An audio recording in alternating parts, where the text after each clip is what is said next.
வணக்கம். வாழ்க வளமுடன் முத்துவையா. பிடிச்சோ பிடிக்காமலோ சேர்ந்த வேலையில் நாளடைவில் ஒரு தொய்வு ஏற்பட்டுடுது. அந்த வேலையை விடவும் முடியாது. எப்படி அந்த வேலையில் ஒரு நோக்கத்தை ஏற்படுத்திக்கிறது? அதில் நோக்கமே இல்லாத பட்சத்தில் நம்ம நோக்கத்துக்கு ஏற்ற மாதிரி ஒரு வேலையை தேடிக்கலாமா? இந்த குழப்பத்திலிருந்து விடுபடுறதுக்கு விளக்கம் தர முடியுமா ஐயா? வாழ்க வையகம், வாழ்க வையகம், வாழ்க வளமுடன். குரு வாழ்க, குருவே துணை. செய்கிற வேளையில் காலப்போக்கில் ஒரு தொய்வு ஏற்படுவது இயல்பான ஒன்றுதான் என்றாலும் இதை சரி செய்யாவிட்டால் என் கடமையை சிறப்பாக செய்ய முடியாது என்பதே உண்மை.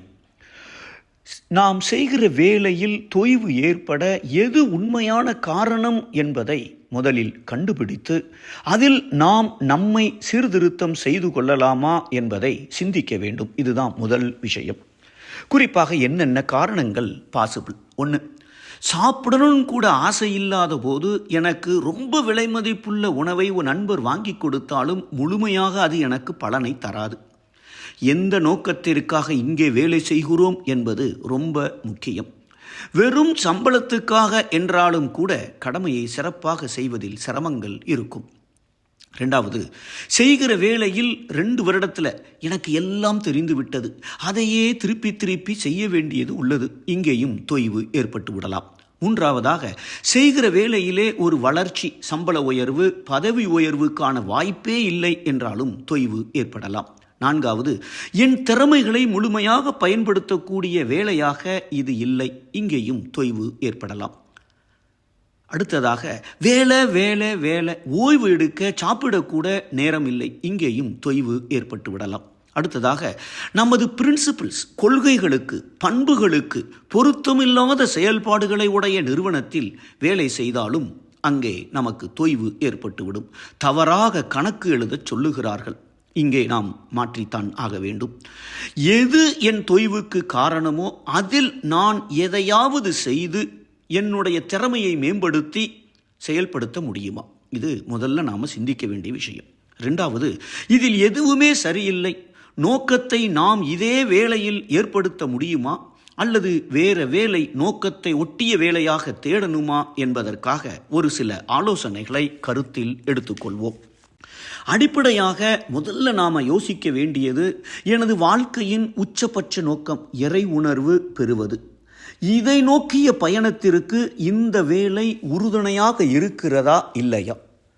தினசரி உடற்பயிற்சி, தவம் செய்கிறதுக்கு கூட நேரம் இல்லாத அளவுக்கு இந்த வேலை ரொம்ப அதிகமாக இருக்கிறது என்றால் நம் நோக்கத்திற்கு ஒட்டியவாறு இந்த வேலையை ஒழுங்குபடுத்திக் கொள்ளலாமா என்று யோசிக்க வேண்டும்.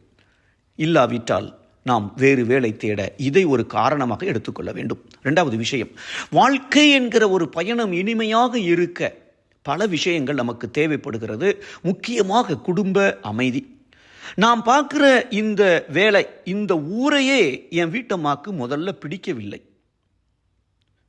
அல்லது போதுமான வசதிகளை பெற இங்கே வாய்ப்பு இல்லை. பொருட்கள், பதவி, அதிகாரம், நட்பு நலம், நான் செய்கிற வேலைக்கு தேவையான ஒரு அங்கீகாரம், ஒரு அப்ரிசியேஷன் எதுவும் இங்கே இல்லை என்றால், வாய்ப்பே இல்லை என்றால் வேறு வேலை தேட இதுவும் ஒரு காரணமாக கருத்தில் எடுத்துக்கொள்ள வேண்டும்.